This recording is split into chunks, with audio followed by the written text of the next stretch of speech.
that is going to be the case, because we will ride the barriers, as we can see here, so that will help a bit. Once it's barriered off, there will be a bit more space for the Royals to attack, but we can see, you know, everybody is just on the limit here. Valverde Rodriguez just fighting here to stay in contention, to lose the least amount of time possible on Horner and Nibali. Well, Rodriguez in fourth place, Valverde in third place overall, but they're going to take a hatful here, I'm afraid. It may well be more than 20 seconds, but Valverde determined that he's going to have that podium. 23%, and believe me, this car is in first gear and itself is struggling, as are the motorcycles. Put a dab down and just fight to restart the engine of the camera bike. Incredible. We wait on the final twists and turns. There is some respite right at the very last, incidentally, and there goes Chris Horner. He's just managed to get through. How he's done that, I do not know. The camera's lost it, and we're struggling with the helicopter at the moment. Look at this, through what looks like Armageddon. It's Valhalla at the top here. There is Kenny Elissonde heading for, I think, a stage victory. But behind him, the battle between Nibali and Chris Horner is absolutely titanic. Yes, titanic is the word, and you know, this finish here, it's always thrown up some great state finishes, but this is by far the best one we're seeing here. And I think, you know, with 1.8 kilometres to go for our leader on the road, there is going to be more of a battle between the two men, Horner and Nibali. It's going to be, you know, an interesting final here, and it looks like that Elissonde is holding on quite well.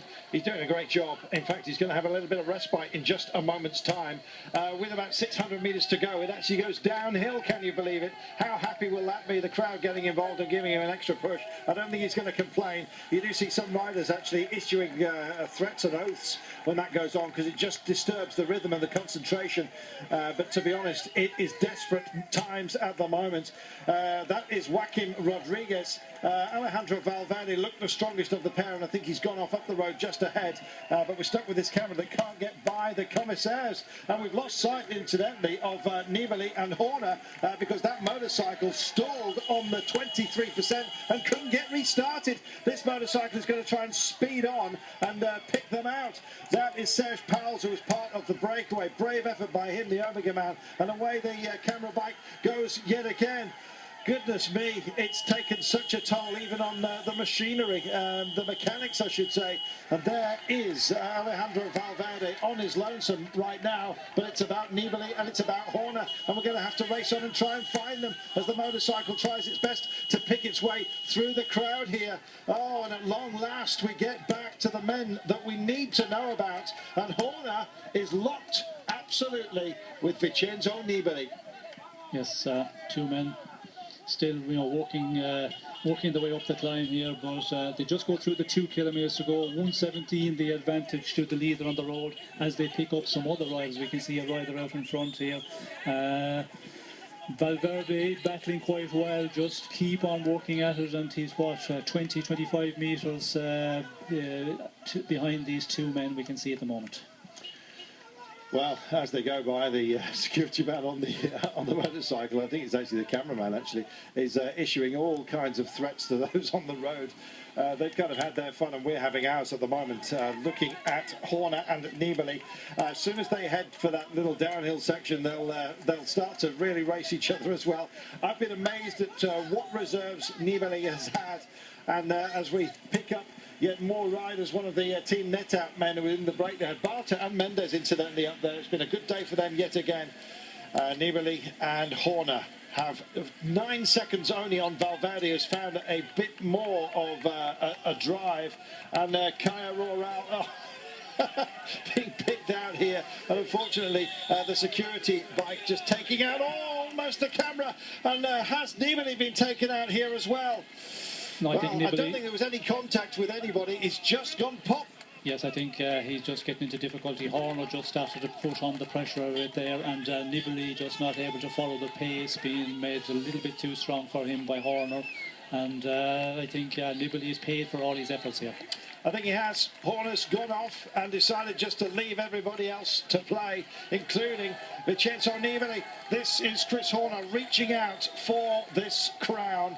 How much of a cushion will he have tomorrow into Madrid? Well, we're about to find out. We're also about to welcome yet another Frenchman to victory on a stage here, surely, of the Vuelta. Elisond is up there as those guys reset themselves for their private little run zone, unfortunately. The fans I'm talking about, but running away right now is that man Horner, and look at him go. 12 seconds now between Horner and Nibali. The transponders are working and keeping us in touch. He's in the herd zone, 21%. Well, who doubted that this man could stretch his legs today? He's done it yet again, Sean. Yes, he's done it, and you know, he's reacted so well to the attacks of Nibali, not getting into a panic situation, and now Nibali to take a little bit of advantage sometimes, you know, 5-10 bike lengths and just walking away, and that's the way he can climb. He's, you know, a little bit of a steadier climber, not like Nibali. He can, you know, put in a big explosive burst and take that advantage. But yeah, he's proven of the, you know, the big duo battle, he is the strongest one, and now he's going to, you know, just put more and more time into Nibali as he goes on to the finish. Well, as it stands, there'll be a 20-second gap between them as they head for Madrid. Elisond is reaching the crest. The percentages just ease ever so slightly, and he'll have a little downhill ramp to the line, and how pleasant a run will that be? The greatest of his career so far. Only 22 years of age, Elisond, and further down the line, age-wise, almost 20 years away is this man, Chris Horner. That is a remarkable fact, Sean. Yes, it's an unbelievable, and you know, the performance he has put in this race right through, and more so in the past 4 or 5 days as he goes through the kilometre to go here. You know, Horner just looking so comfortable, but again today when Nibali went in the attack, I was concerned that he was in a little bit of difficulty, but you know, real cool.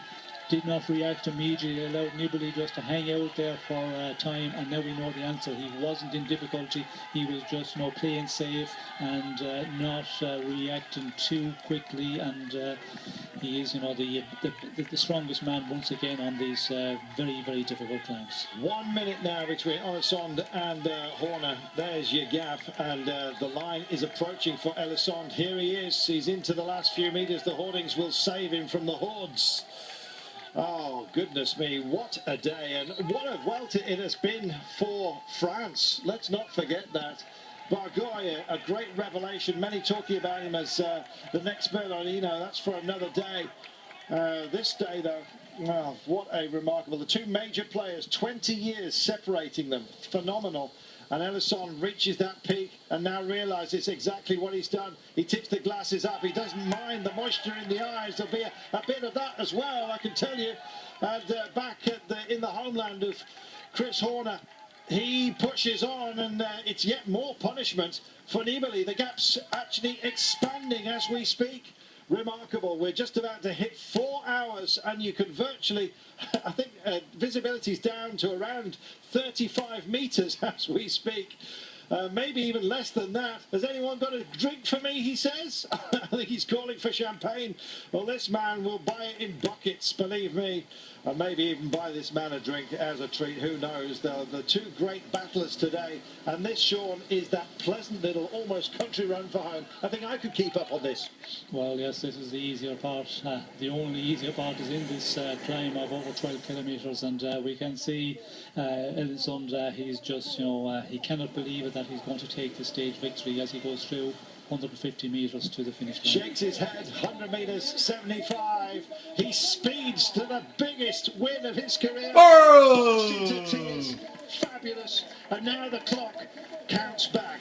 Here is Horner. What a performance by this man. As we say, 20 years separating the man who's won the stage and the man who quite possibly has just won the Vuelta. 200 metres. This is going to feel like party time, and the grimace turns into a huge grin, and the clock, watch it when he crosses the line, because this is the crucial timings. He gets the bonus as well, don't forget. At 26 seconds, Horner comes across the line. This is about retrieval for Vincenzo Nibali, and he's absolutely absolutely powering on right now. Alejandro Valverde is the man with him. It's Nibali that wants the remaining bonuses, don't forget, at the line, and that's what he's racing for right now. 100 metres to go. This is an absolute shootout at the end of hell. Who can believe it? 75 metres to go, but he can't take the bonus, Nibali, he knows that. And Valverde is the crosses the line at 54 seconds.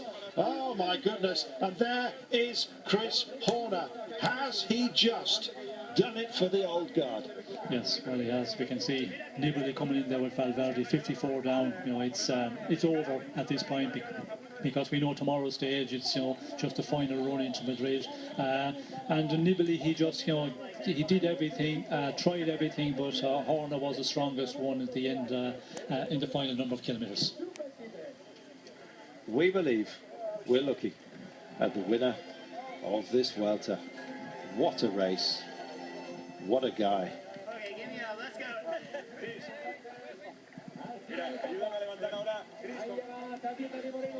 Let's go.